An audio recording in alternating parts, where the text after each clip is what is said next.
And so grateful everyone is here, that we get to be in our bodies and notice what's present in our material. I was just talking about that. It's one of the most valuable things we can do. And so let's start that tune-in process. You might perhaps cross the eyes up and in, looking behind that third eye. You might connect the tip of the tongue at the roof of the mouth behind the front teeth. This says, I'm awake, I'm present here in my body and my practice. The softening through the throat, the cheeks, the rest of the jaw, space between the molars says, there's nothing that I need to accomplish here. This is my yoga. This is my time to turn inward, to know my material, to create more ease.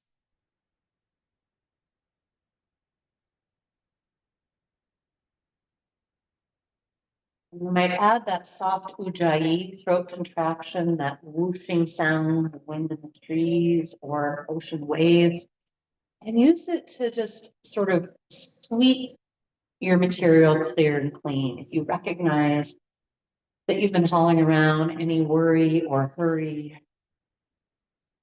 We talked last week about the solver and to what extent we're almost always in the mode of solving and fixing. And some of that's just sort of inevitable. It's our human beingness. But we can take these moments,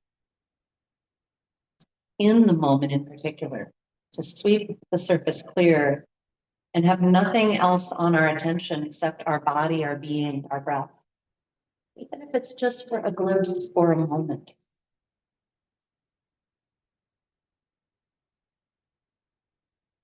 It's powerful to practice in each of us. What does it take to help me stay present mentally with the breath? Sometimes I like to use inquiry. Is there more? I know you guys know that one. Is there more inhale? Is there more exhale? Can I witness and float in the pause?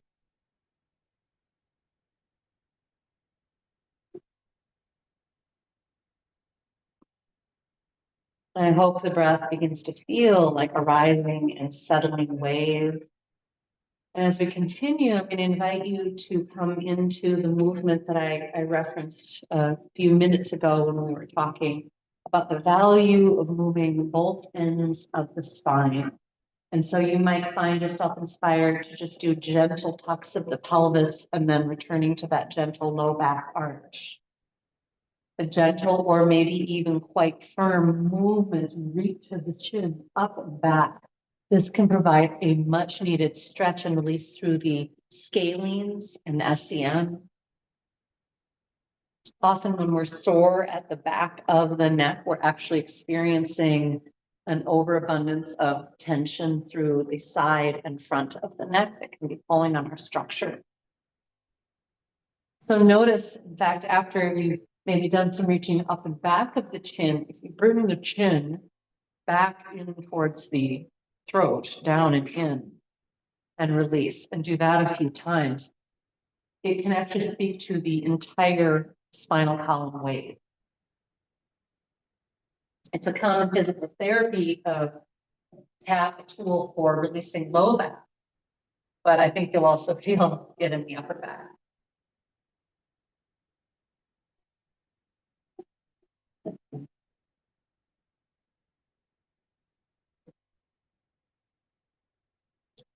And rolling the head side to side. Do just a couple more slow, deep and wide yogic breaths, feeling our way. It's wonderful. I'm looking out and seeing a variety of shapes and bodies, just subtle, subtle movements of discovery and release.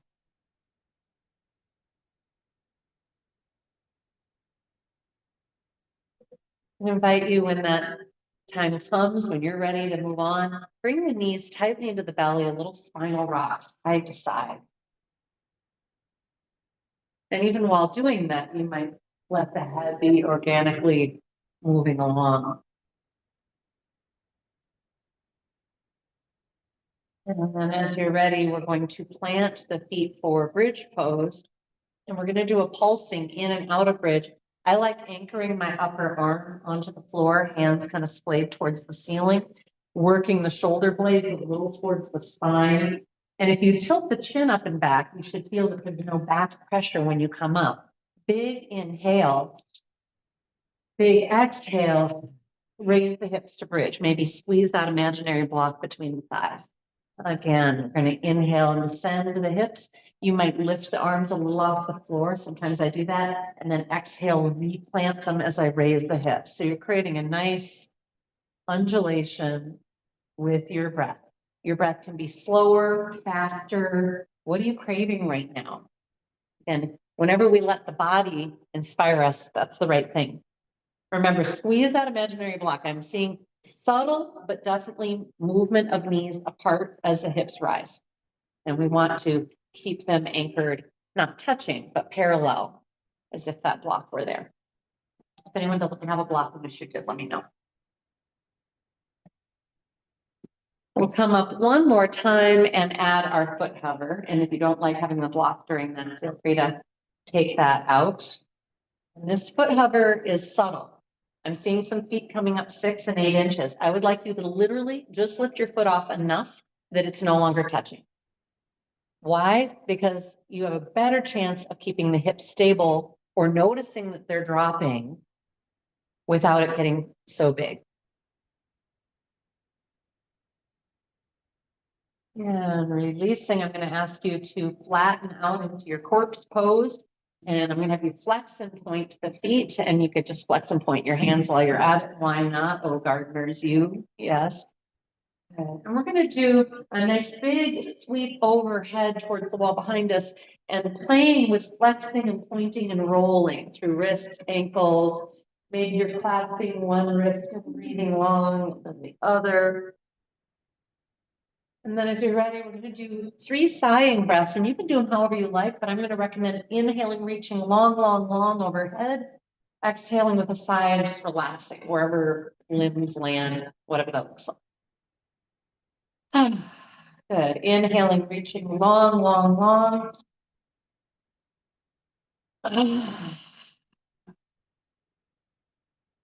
One more time, affirming wholeness, affirming goodness, affirming peace, Shanti.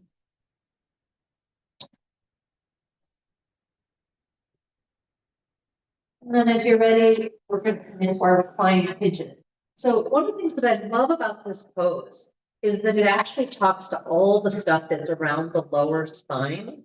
And so it gives us the opportunity to release whatever might be holding down there.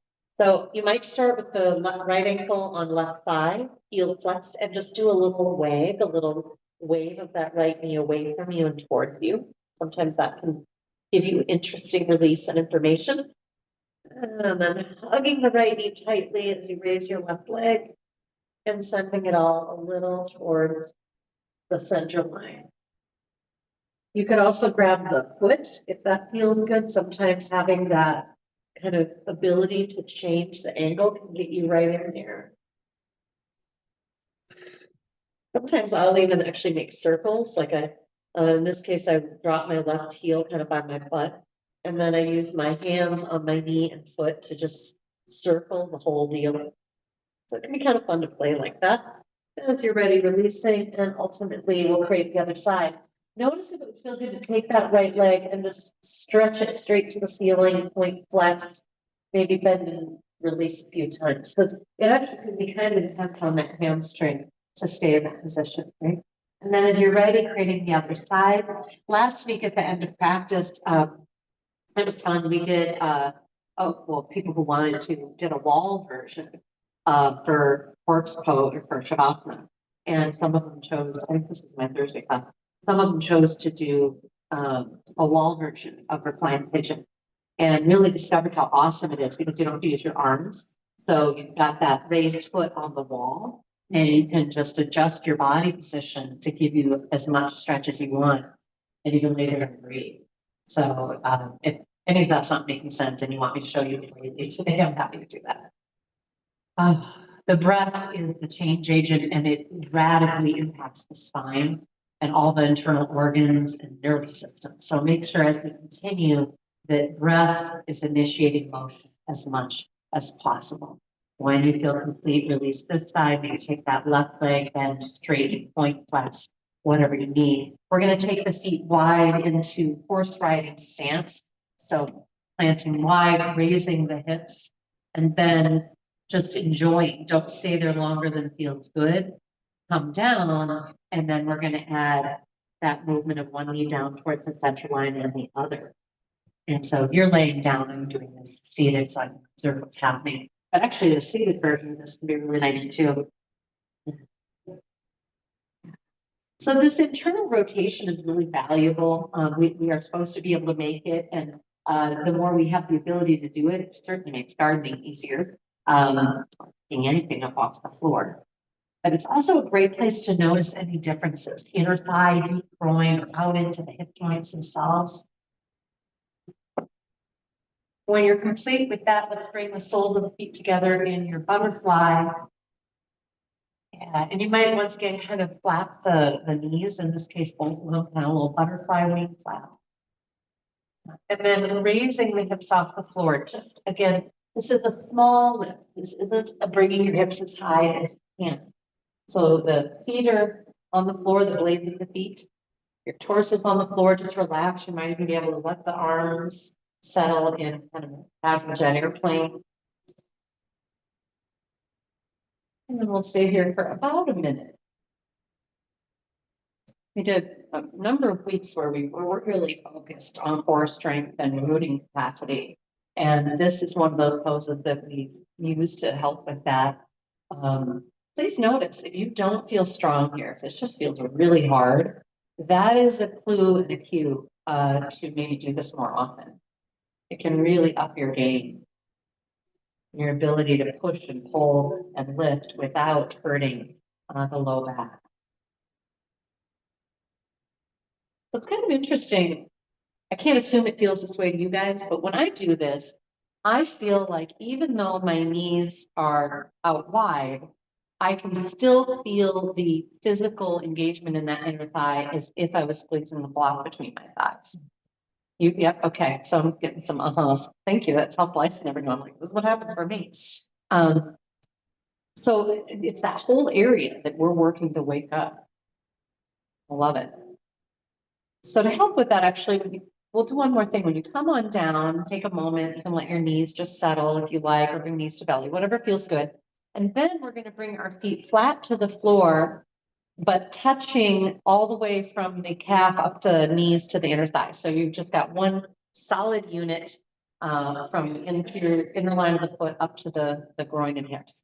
And I want you to just squeeze and unsqueeze. And then as you feel ready, raise the hips, but only as far as you can without letting separation happen. If that's 2 inches, great. We don't care.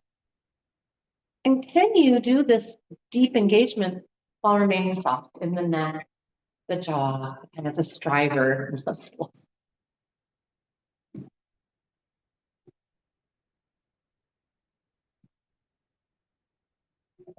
We're going to revisit a little bit of the warrior exploration that we did last week. So sometimes repetition is helpful. See how it feels, how much has changed. So when you're ready to move towards that with me, again, give yourself any shape that you need for recovering from that last squeeze. Come on up. And the first thing we're going to do is go sideways on our mat. Let's face the east here, Family Learning Center. We want to explore taking our feet as wide as we can without it hurting our ankles. Pressing down firmly through the whole footbed. So you should feel all 4 corners of the feet before you start just going up a little side to side. And I'm just staying up high here because I'm going to take this into Warrior 2. This is your chance to kind of notice and warm up those hips, hamstrings, IT bands, ankles. Then we're going to take our right foot, turn it 90 degrees.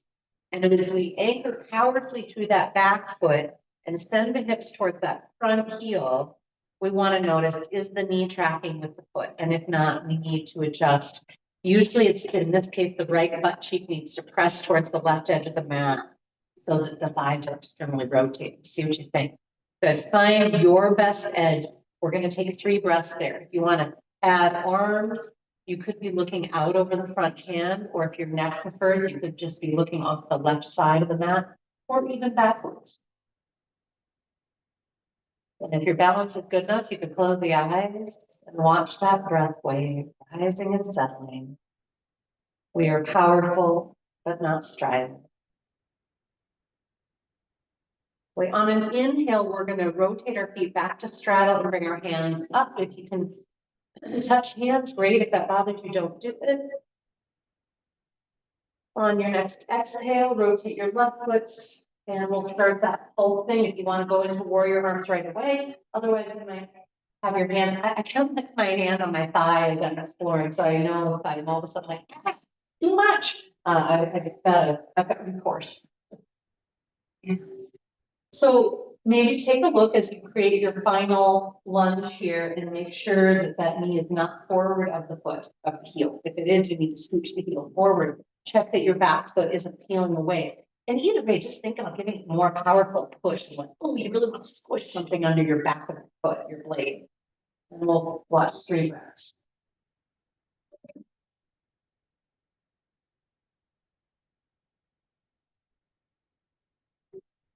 And you might have your eyes closed. You might continue to rotate the head front to back. On a long inhale, feet neutral, reach up. On our exhale, we're going to bend knees and fold. Nice deep fold. Let that head hang. You're essentially in a ragdoll, but with your feet wide. And if your arm kind of sore, if you've been doing a lot physically, you might feel some really good stretches in your back, especially if you expand the breath intentionally.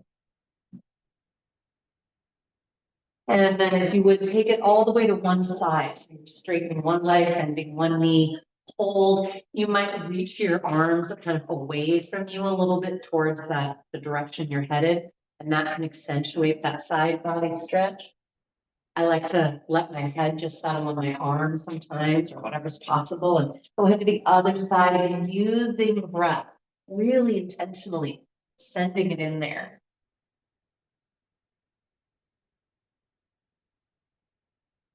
I love it. Again, seeing everybody in a slightly different version. You're listening to your own body. It's awesome.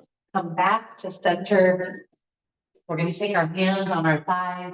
Nice long inhale. You might kind of come up into a cow. And then exhale. Cat back. Actually, let's do a couple more like that. So this can be an awesome standing pose, right? To add to your time out in the yard, or, you know, whatever you might be doing as you're standing. Feeling yourself to stiffen up. All right, inhaling, root and rise. Exhaling, resolve and prayer hands. We're going to do a little nerve flossing. If you want to bring your feet in and come back towards the mountain, you can. Shoulders are sliding down, palms are touching like a kiss. And ideally, we're seeking a straight line of the forearms. If you can't do that, then okay. But just check and see if maybe there's more there without shrinking. All right, we got it. We're going to just go side to side slowly, staying soft in the neck, the tongue. And we're trying to not like let the shoulders move really. We're not doing that. So it's just the prayer hand and the arms. Anybody getting anything excited? And if you're letting your palms come apart, try not to. You're going too far. I would say try to just keep them anchored and just don't go as far. And I like kind of pausing, you know, at each edge, each end, and noticing what it brings. Roll that out. Gonna come around into Yoga Mudra, intertwining, drawing back and down. If you're not able to get those elbows straight, you can't get the shoulder blade sandwich, grab a scarf, a sock, a strap, and give yourself a little space between the hands until you can. And movement here, pulsing, I find really useful, but it's important that you're minimizing, so there's no big fast movement, right? Because there's all these really delicate places that nerves run through, the muscles and so on.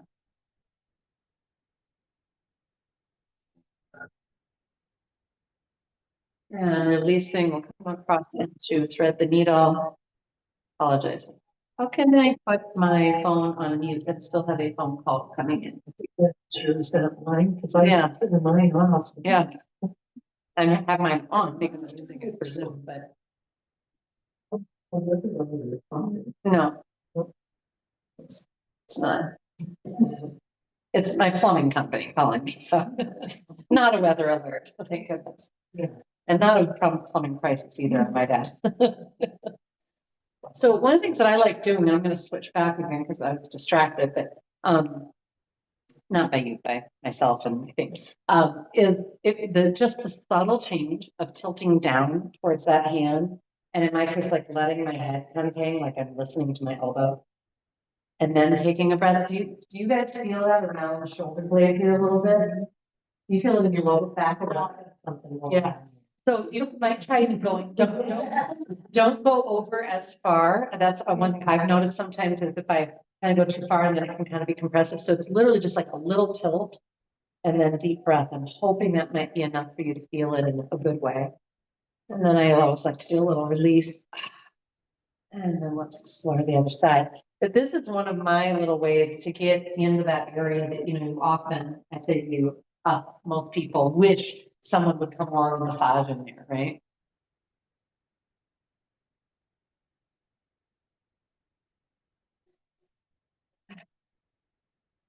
All right. We're going to come into a little warrior flows. And what I'd like, I'm hoping now that you've kind of felt, in fact, let's do the neck collar while I'm talking to you about this. Now that you're kind of familiar with, hey, what's in there today, what's in my material and how's it feeling, that you can really take great care of it so that as we move through Warrior Series, you're just cultivating such a state of ease, especially through the upper spine, neck, and shoulders. But an important part of that I want to point out, because this is subtle and I see it happen a lot, is that in order for that to be helped, it's not just where are my arms. So like, gosh, maybe I need them to be down versus up, right? It's not just that. Is my head over my pubic bone or tailbone? A lot of times I see people doing warrior like this, warrior 2. Or if we're in warrior 1 or crescent lunge, where people I intentionally sometimes say, hey, go for a back bend if you want it. And it can be a wonderful stretch up the front. It can also really hella tighten up through that upper body. And so you might try instead, if you were going to do some kind of a back bend, of just sort of keeping your arms down. And so more of a jet airplane with a reach forward through the heart and then coming back. So kind of working with subtlety, working with really noticing where you are, creating as much neutral as you can. Sometimes if I feel like life has been kind of hard or I'm really sore and achy, I'll even do warrior in the most like floppy fashion, right? So instead of like warrior 2, like that, and then up, I might be like, that might even be like a floppy flight. And then, like trying to straighten the arm, trying to get the stretch. Because sometimes we actually cultivate more tension with our trying, or seeking, or striving. So, feel what you feel. Do what you need to do today. We're going to come to mountain, planting those feet parallel. And I would love to get some alertness, not striving, but alertness in the feet. So planting the big toes, look down and see if you can spread your other toes apart. See if you can see a little yoga mat between. All right. Then we're going to squeeze the imaginary block between our thighs. And we'll just start in jet airplane again. I'm just doing kind of a soft version. I'm not trying to reach through my fingers really strong. I'm just rolling the shoulders down and back, opening the palms forward and back, just kind of a soft palm.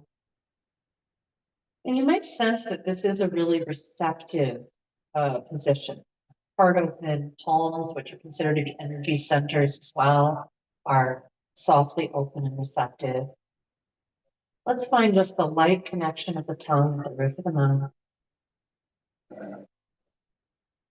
Find perhaps a subtle movement of the chin back towards the base of the skull. And if you're not sure, intentionally bring your chin forward and then drop back a little. I want you to notice there is a difference. But somewhere in there is a really lovely neutral. We're going to take the next 3 breaths just in this mountain stance, slowly, gently moving the arms, letting breath initiate motion. Inhaling slowly out and up. And you can make this as soft and languid or active as you like. Asking, is there more? And exhaling out and down. Hands can be moving into any position. Breath initiating motion. Inhaling out and up.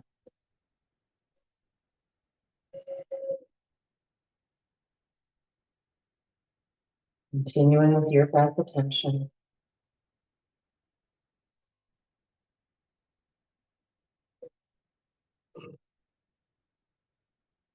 Remember your feet, your roots.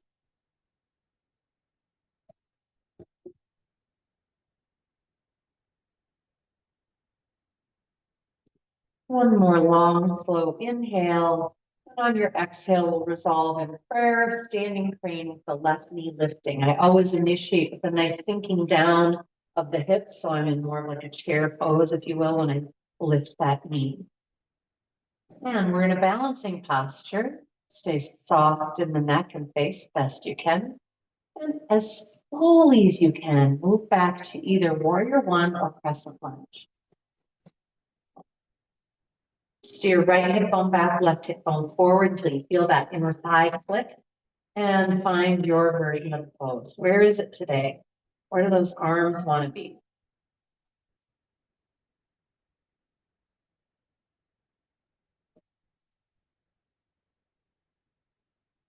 We'll hold for a couple more breaths. Again, if you'd like eyes closed, because it helps you feel more what's inside.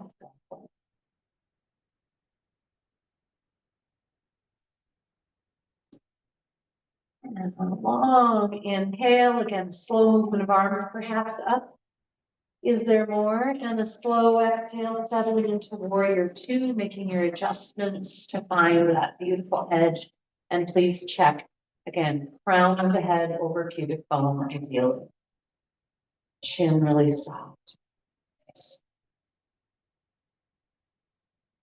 What are you feeling and noticing as you hold the powerful lower body support you, center body's got you?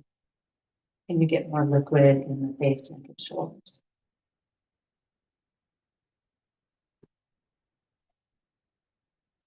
We consider this right hand, by the way, the offering hand.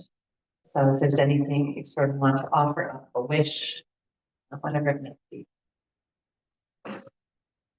On a long inhale, we're going to straighten that front leg and reach straight up to the ceiling. I want you to straight up first so that you have a chance to notice if you decide to reach back along the ceiling a little bit, to make sure you're not just lifting through that right arm, but the left waistline is lifting as well. In other words, I'm not pressing back. And I like to look down to the left in this case. My neck prefers it. And then we're going to slowly move forward to our lateral stretch. And again, find integrity.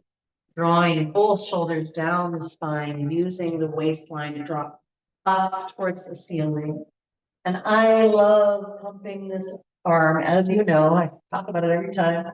Reaching as long as I can to the front and then pulling back. And reaching and pulling.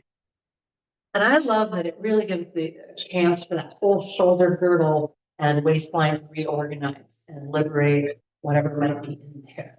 Your choice, in fact, speaking of liberation, do you want to come out of all of this by coming into a straddle and just rotating your hands and your feet? Or if you're going to go to downward facing dog, please make sure that you're coming onto the ball of the back foot. And before you step back, you're strongly in your core and lifting that foot rather than dragging it to the best of your ability. If you're in straddle, you might enjoy some more side to side. If you're in downward facing dog, I encourage you to play, pedal, right? Pressing the heel towards the floor and releasing to work that whole line up from the plantar, up through the Achilles, calf, and so on. Yeah. From here, what would feel good? Some of you hunger probably for dog series. Maybe that's just a place that you just love and you really need it. Some of you might be like, I need some cow cat. Still getting spinal pumping, but less intensity on wrists. Right? You could also just be holding down your dog. Sometimes when the world is too much with me, and my thoughts are too much with me, downward dog can be a great place to just breathe vigorously and like just dump it out the top of the head. Before we come into warriors on the other side, actually, since we're kind of in a good place to do it, let's come onto our bellies. We're gonna actually come into jet airplane. I really encourage you to come in and out for a few times before you hold, right? So starting with palms on the floor, shoulder head circling down and back, anchoring pelvic triangle. And let please the breath inspire your flight. So there's no goal here, no ego. Just letting breath happen, and then the energy takes you. Maybe just the hands come off the floor. Maybe your chest and your head come off the floor. Maybe your legs do too. I find that for me often adds a low back pressure. And so I feel more freedom in my flight and joy of just keeping legs anchored. And would it feel good to hold in your next flight and maybe sweep one arm forward and one arm back? And only going as far as feels good. There's no pressure to try and get that arm parallel with the ear or with the other arm. And keeping, please, your glute strength, add the palms to the floor and press back child's pose. So nice inhale, exhale, press back, take the knees wide, wiggle those hips in there. And as you're breathing here, please really see the spine from tailbone to right under that brainstem. See that in your mind's eye as the breath travels that corridor. Maybe you're inspired, you want to take your touch maybe to the base of the skull there. It'd be a wonderful opportunity to check in and see what you're holding.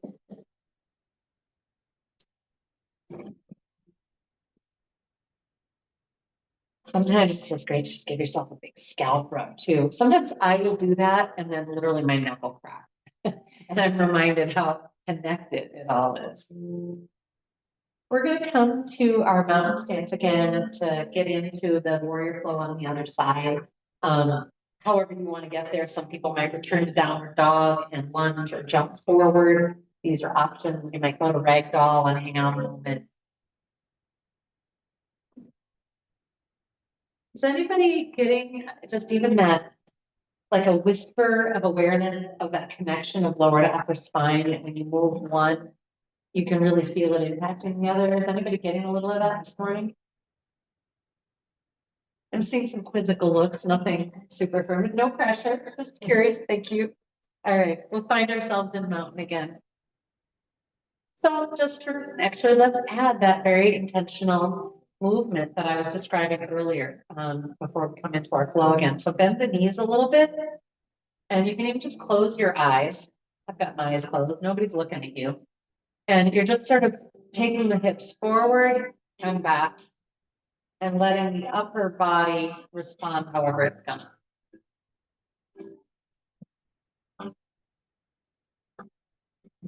You might become aware of just how much is involved in taking the pelvis from one position to the other, even though it's a very subtle position, all the soft tissue that has to organize to let go and contract. And find, please, your strong but peaceful mountain. Soft, drishti gaze, a sense of anchoring through the feet as we inhale, sweep slowly up. Is there more? Exhaling, prayer hands, right knee lifts, standing crane. Yoga toes, again, shin drawing softly back towards the neck so that your head just feels like a weeble wobble. As you're ready, on a slow, controlled journey, stepping back to your crescent lunge or your warrior one. Steer left hip bone back, right hip bone forward, and please express yourself. And maybe you're just staying in jet airplane arms, prayer hands.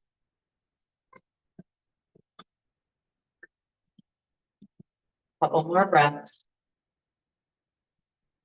Scan. If there's anywhere that's contracted or tight or ouchy that doesn't need to be, talk to it. Enjoy another long inhale and then exhaling, exploring into your warrior two. And powerful anchoring, pushing through that back foot is critical for the safety of that back knee. And yes, for the health and safety of that front knee, critical is checking that your thigh bone is not straight forward. You got it. Find your edge and we'll breathe for 3.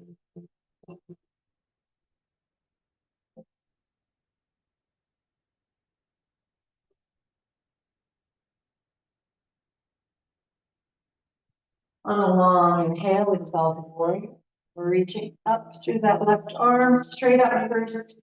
And then if you'd like to go back a little bit, fine, but no pressing to that right. And a slow journey to lateral stretch, elbow to thigh. You might use your right hand to kind of curve that right hip bone back. And think about the shoulders drawing back as well. Sometimes I use my own hand there.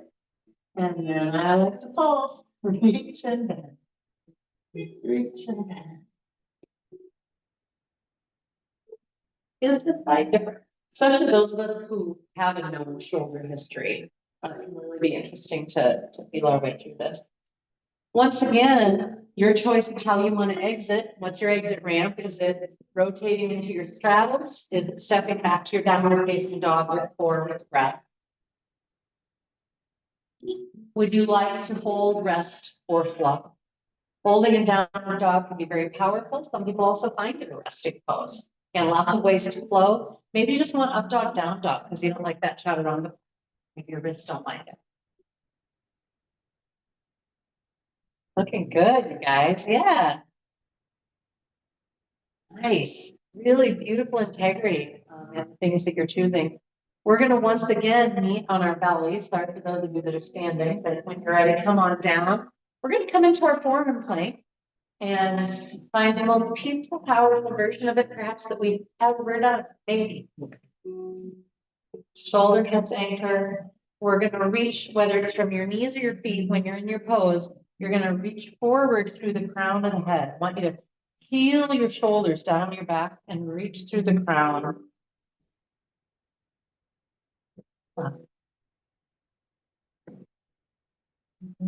And my hope is you found a position where you feel really strong. Maybe if you're on your feet, maybe you can lift one foot and then the other. Again, this is slow and controlled because I want you to be able to notice when you lift that hip, if your hip or foot, if your hip drops.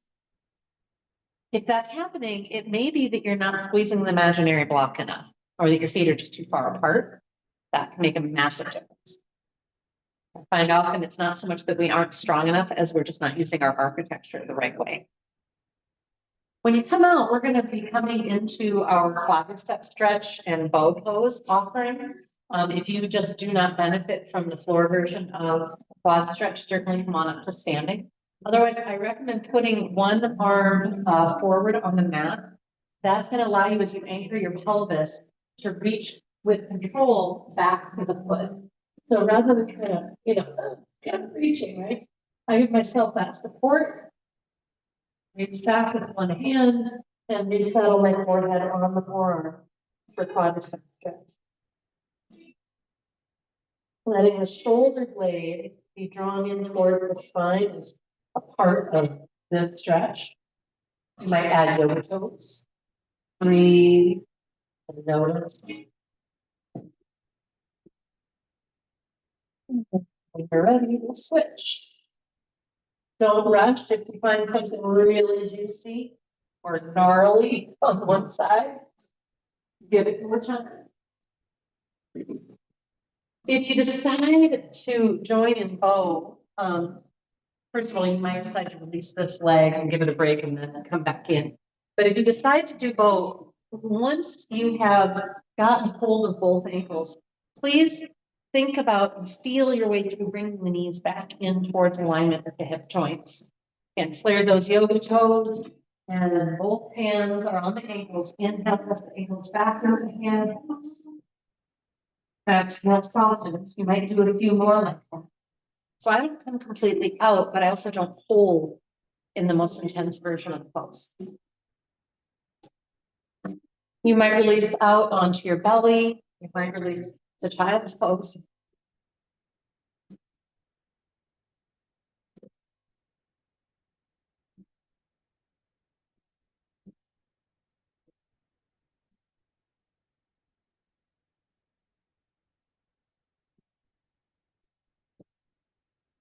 be doing a kind of longer, perhaps than normal focus on some pranayama practice today. Because I find that the breath is the first thing that gets affected when we're experiencing stress, whether it's an acute moment of stress or more challenging is prolonged stress, where people just get tighter and tighter through the ribs. Do not rush to make my words, but to prepare for that, I actually want to prepare the breath apparatus, as I think of it, the rib cage and lung space and diaphragm. So we're going to do the recline over a towel, block, etc., whatever you like. I've got a couple of blankets here. Yeah, that's a broad strap.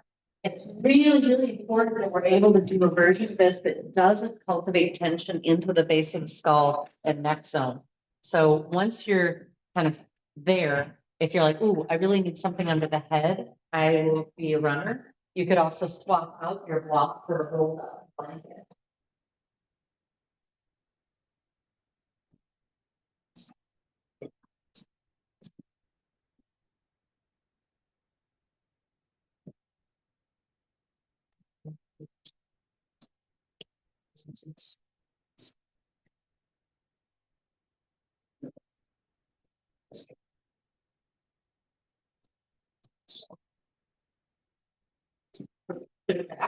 Yay.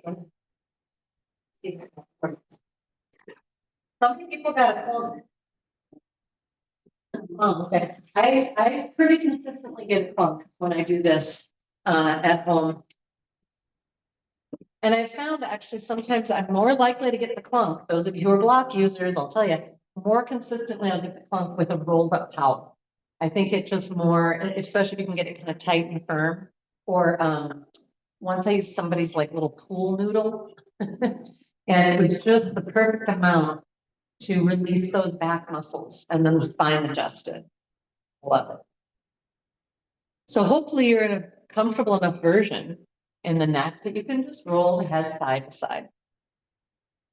Anybody else sensing they wish they had something under their head or something else under their back?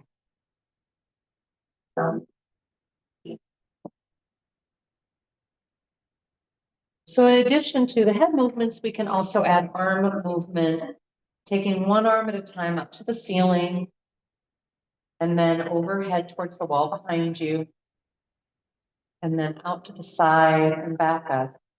Sometimes when I bring it back in towards my ear, I'll rotate my face away from the arm, and that will create this additional stretch through the shoulder girdle and apparatus. I love those words.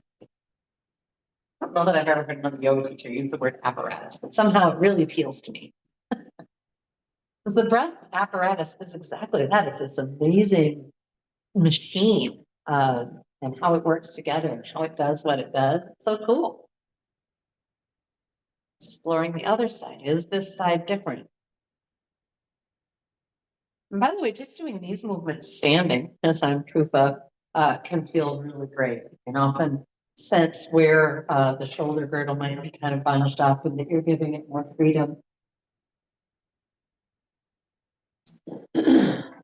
So before you come out, if you're still comfortable, take a moment and intentionally reach your chin up and back and kind of squish the base of the skull and into your neck, and then roll a little side to side. And then relax. Good. We'll do 3 line stretch jaw openings. So whether you're still on your object or you've come off, fine. Big inhale. Exhale, open your jaw as wide as you can.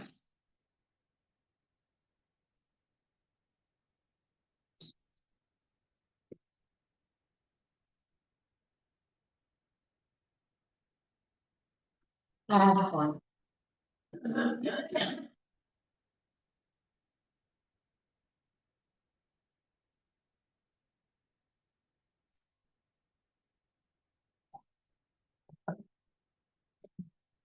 Coming slowly off your object of support by rolling a little to one side.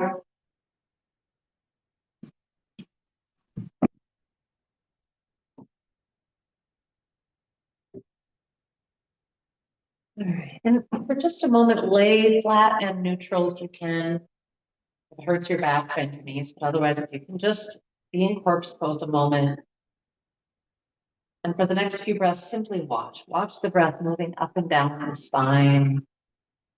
Notice perhaps how your body feels different than when you arrived today, if it does.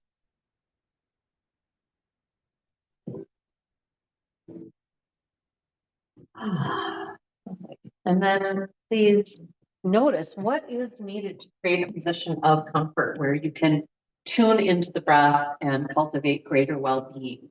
It may be that you need something under your knees or under your back. Perhaps you want to be propped on a bolster with the end of it on a block. If at home, you could even have your knees up on a ottoman or sofa. Here at the studio, if you want to take your legs up the wall, you could be in butterfly, straddle. We've got options. And you don't have to be on your back body. So if that gets uncomfortable, continue to focus in the breath in a different position.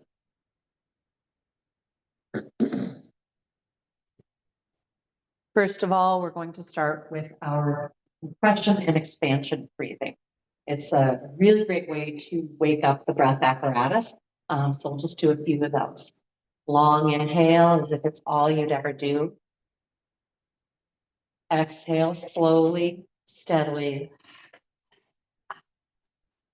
Belly towards spine, spine towards floor. You should feel the pelvis tilt.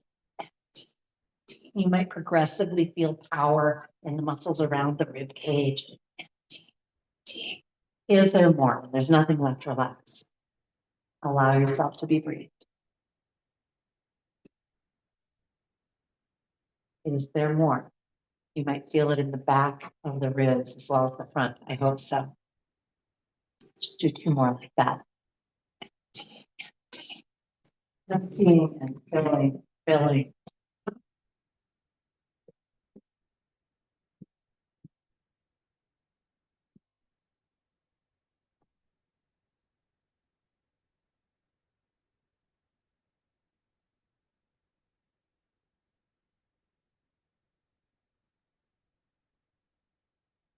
That's complete. Just notice how that affected you. I'm going to come into breath pause.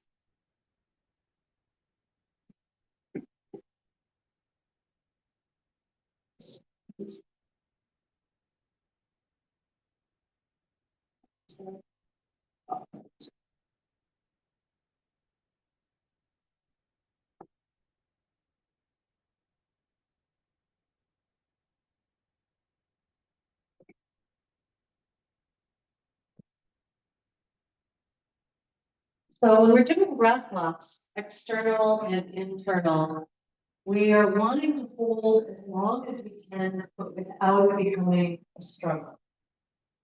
So again, we ask ourselves, is there more? Can I soften around this? And in particular, we're interested in subtlety. Where do we tend to tighten when we feel that pressure of the breath block? Is it in our face, throat, lung space itself, tummy?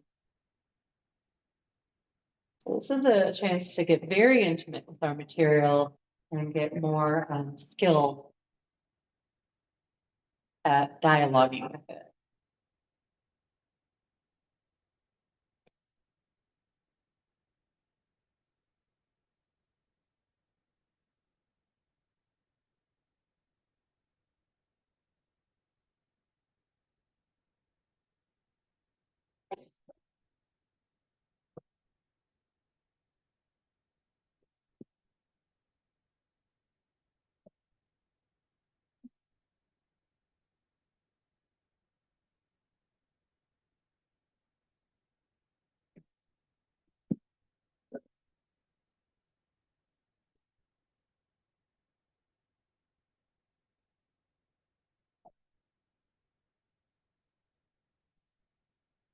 Inevitably, the mind will wander. We simply notice that it's wandered and return to breath attention again.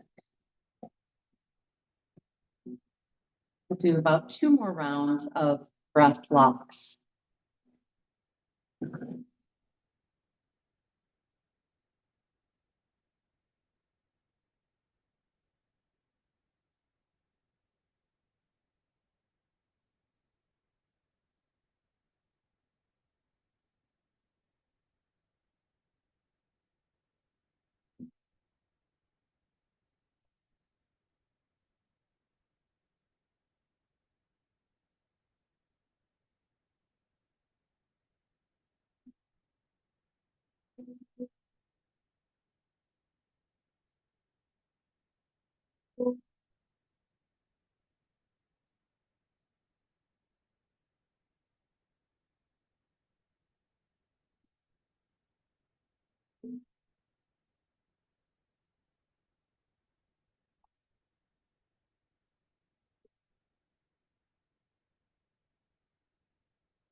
I'm going to invite you next to do a breath practice that incorporates breath locks.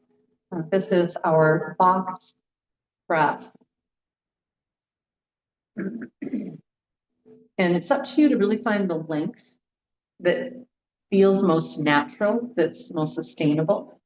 So it's basically the way it's taught is they say inhaling to the count of 4, holding into the count of 4, exhaling to the count of 4, holding out to the count of 4. So you get sort of 4 equal sides of a box, hence the name. But obviously the goal is simply that each part of the breath, inhale, breath lock, exhale, breath lock, are equal lengths. And you might measure them less by counting numbers than say maybe doing like a rhythmic mantra. One of my favorite mantras that Mom shared with our yoga community decades ago is plenty of time, plenty of help, plenty of money. And so I'll sometimes use those 3 phrases. It's the 3 sides of the box. The 4th side is the pause before the next round. Plenty of time, plenty of help, plenty of money.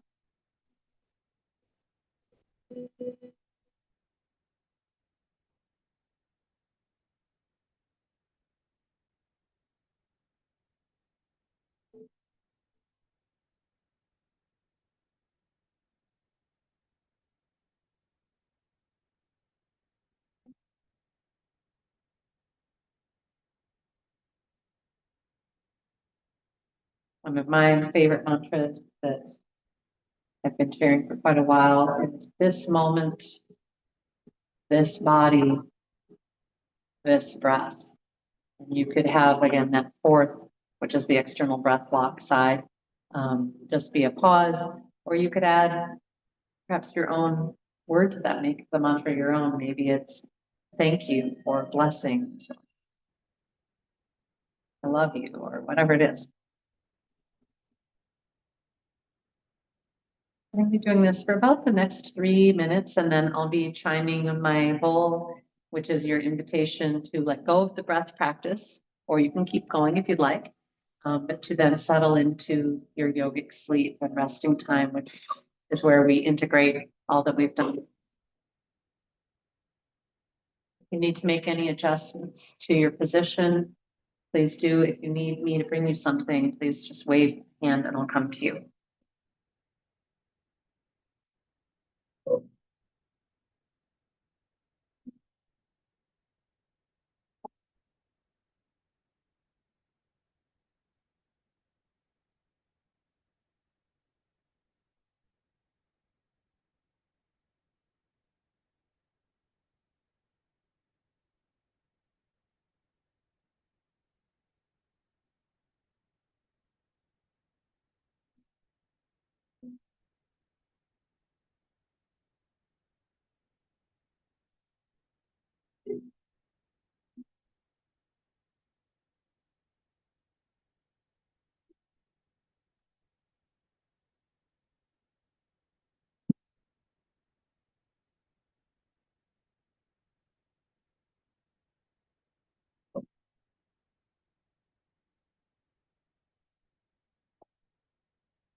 And slowly expand your breath.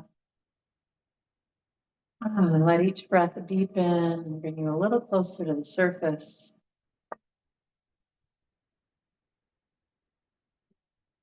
You might then begin to stretch organically, like wrists, ankles, jaw. What did you discover in today's practice that perhaps can allow you to live a little differently in the coming week? Maybe it's things you need to add to your life and practice. Maybe it's stuff that you're realizing you're doing that you shouldn't, that's creating the tension or pain, or how you're doing it. I look forward to seeing you all again at the mat next week, I hope. This was such a cozy practice. Everyone, thanks for being here. So glad you were here, Jeannie. Thank you. Thank you. I needed this. It was really nice. So, Oh, I'm so glad. yeah, so I won't be Tuesday next week. It'll probably be Thursday. Great. Good. Yeah. We'll see you then. We're heading home next Tuesday. So take care. Oh, lovely. You too. Bye-bye. Bye.